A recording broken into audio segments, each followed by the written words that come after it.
GB350S で前回は新東名の最高速120キロの区間を巡行してみましたが、今回はちょっと風光明媚なワインディングを流してみたいと思います。で、前回のその新東名の120キロの巡行ですが、あの時結構走ったにもかかわらず全く疲れなかったんですよね。で、なんでかなと思ってよくよく考えてみたんですが、まず一つはこの GB350S スタンダードモデルもそうだと思いますが、このスロットルのリターンスプリングがすごい柔らかいんですよね。なのであのような巡行状態でスロットルグリップを保持しておくのがとても楽なんですよね。それが結構疲労の軽減につながっていたんじゃないかなと個人的には思っています。それとあとこのシート、スタンダードも乗り心地は悪くないなと思っていたんですが、この S のシートもなかなか良くて座面が結構広いんですよね。で、その関係で足つきが悪いという声もあるみたいですけれども、その分ね、乗り心地が良くなっているので、私はね、なかなかいいんじゃないかなと思います。で、さっきスロットルの話をしましたが、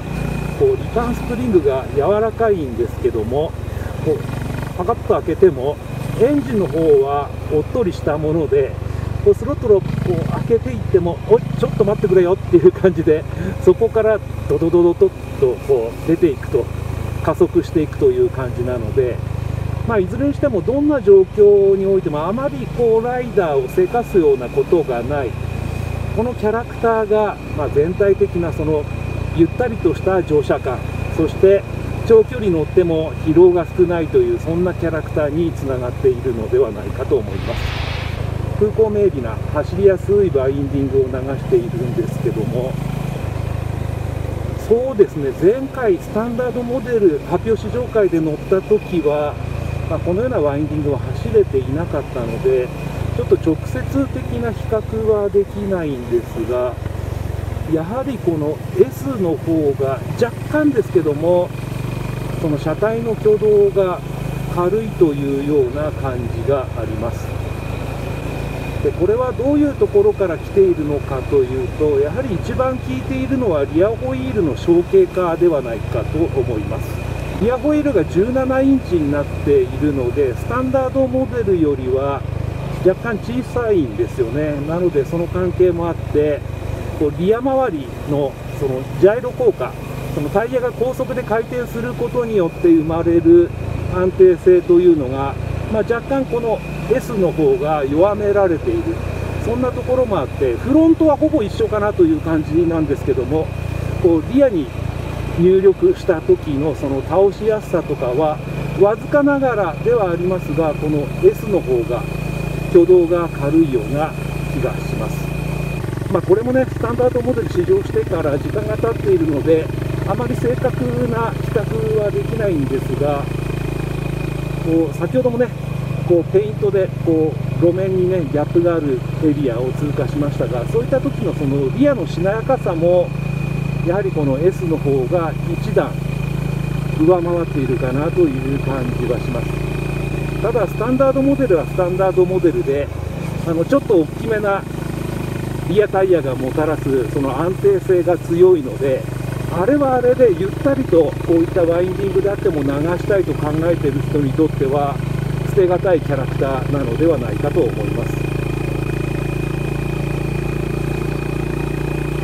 そして今日このワインディング空いているんですが、やはり、先日ね120キロで巡行した時もコメントしましたが、この音がやっぱりいいですね。なんていうか和太鼓というか、どこどこそこっていう音が、こういう静かなワインディングを走っているとライダーの耳にもよく届いてきて、これだけでも本当にやりとするという感じ。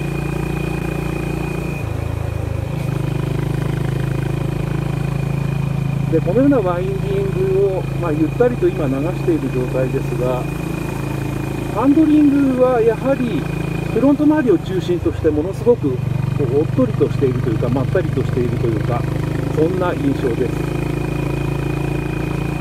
前後17インチホイールを採用したスポーティーなバイクと違って、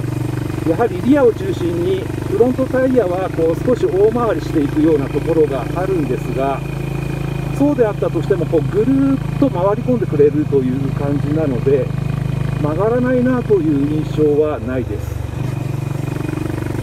この辺りはね、ホイールの径が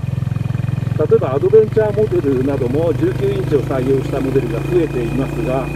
ちょっとねフロント周りの感触はそれらに似た印象があります。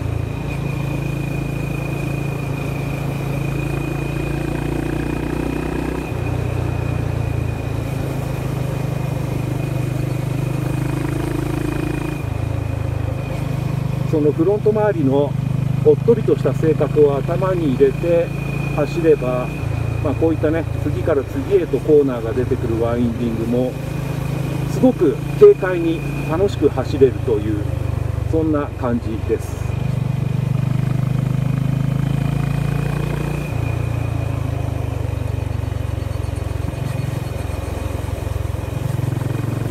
ブレーキに関してはスタンダードモデルと変わるところはないので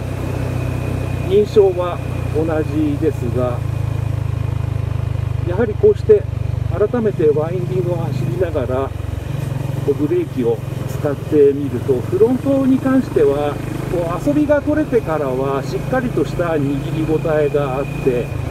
でこうパッドがローターに食い込むようなそういった感触というのは希薄で、どちらかというとこう強くレバーを引いていってもなんとなくこう押し返してくるようなところがあって、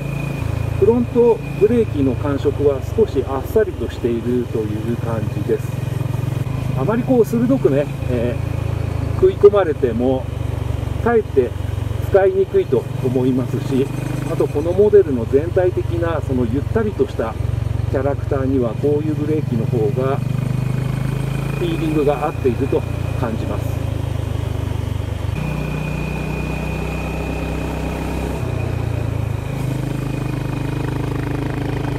でリアブレーキに関しても、当然のことながらスタンダードモデルと同じですが、タイヤの径がリアは小さくなっているので、そしてタイヤがね、リアタイヤだけですけどね、リアがラジアルタイヤということもあって、わずかながらこの S の方が止まってくれるかなという印象です。強く踏んでいっても、これまたフロントと同じように少しこう押し返してくるようなあっさりとしたフィーリングではありますが、引きずっている時のコントロール性も悪くないと思います。いずれにしてもこの GB350 に関してはスタンダードも S も、こういったね装備類もこのバイク全体のキャラクターに合わせたものがついているという感じで、どこをとってもそんなにものすごく突出して性能がいいという部分もない代わりにちぐはぐな部分も全くなくて、そういう意味ではとてもそのバイク1台のバイクとして全体的になんていうかこう統一感があるというか統合されているというか、そういったモデルであるように感じます。やはりライダーの上半身が少し前傾している分、フロントタイヤにやや多めの荷重がかかるケースが増えてくるからだと思いますが、フロントはやっぱりこの S の方がわずかながらしっとりとしているというような印象もあります。裏を返せばスタンダードモデルの方がひらひら感は強かったような気もして、この辺りもねどう評価するかというのはライダーの好みと用途によるのではないかと思います。昼間はもう暑くて走るような環境じゃないんで、今日夕方出かけてきたんですが、こういう環境をねこの GB350S でゆったりと流していると本当に気持ちがいい。今日空いてるんですけども、やっぱりこのバイクのキャラクターがそうさせるのか、あんまり飛ばそうとも思わないんですよね。絶対的な速さというのはあまり求めていないというかね、そういう人にとってはこの GB350 というのはとてもいいバイクだなと思います。で、私もどちらかというとその口なので、このようにねゆったりとワインディング流していると本当にこのバイクいいバイクだなと思えてきます。今日気づいたポイントとしては、実は出かけてくる前に給油したんですが、このタンクの給油のキャップですね、これは分離式なんですね。別にこの分離型のキャップが悪いというわけではないんですが、私のようにうっかりすることが多い人間は、例えばね、タンクの上に落としてしまったりとか、もしくは給油時にね、どっかシートの上とか置いといて、コロコロっと転がってそれが地面に落ちてしまうというようなことも考えられなくはないので、キャップはね、エアプレーンタイプが良かったかなという気もします。それと、これは今日乗ってて気づいたんですが、この左側のこのクラッチレバーのそのレバーとホルダーのクリアランスが結構大きいんですよね。こうつまんで動かしてみると、先端のこのボール状になっている部分で1センチぐらい動くんですよね。これだけクリアランスが大きいこのレバーとホルダー、ちょっとね、過去にあんまり記憶にないなというぐらいこうカチャカチャこう動くんですけども、これどうしてこうなっているのか分かりませんが、個人的にはもうちょっとね、こうクリアランスが小さい方が、このクラッチレバーの操作感がカチッとしたものになって良かったのではないかと思います。ただ別に実用上問題あるかというと、そんなことは全くないので、気にしない人は気にしなくて良いのではないかと思います。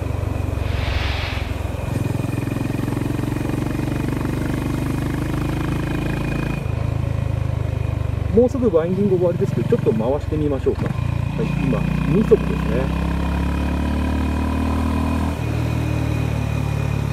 またね、さっきまでずっと3速に放り込んだまま、ほとんどオートマチック車のように走っていたんですが、またこの2速と3速はね、結構キャラクターが違って面白いんですよね。この GB350S といえども、この2速だと結構エンジンの回転フィーリングとしては連続的になるんですが、これがまたこのモデルのよくできているところだと思うんですが、分かりますかね。排気音はエンジンのフィーリングとは裏腹に決してこう連続的になることがない。これもね、なかなかいいところです。いい音ですね。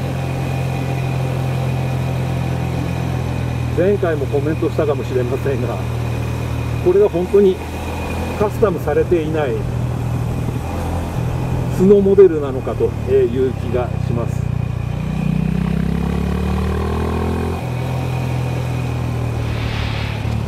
あと高速道路ではあまり乗り心地についてコメントしなかったと思うんですが、この GB350S、スタンダードモデルもそうですけど、乗り心地がね、とても快適です。シートもよくできているんだと思いますが、距離を結構乗ったとしても、そう簡単にはお尻が痛くなるというようなことは起こらないと思います。前後のサスペンション、足回りに関してはフロントもリアもそれほどストローク量は感じないんですが、しなやかに動いてくれているという感じで、路面からの不快な振動もできるだけライダーに伝えないような、そんなフィーリングだと思います。ただ時として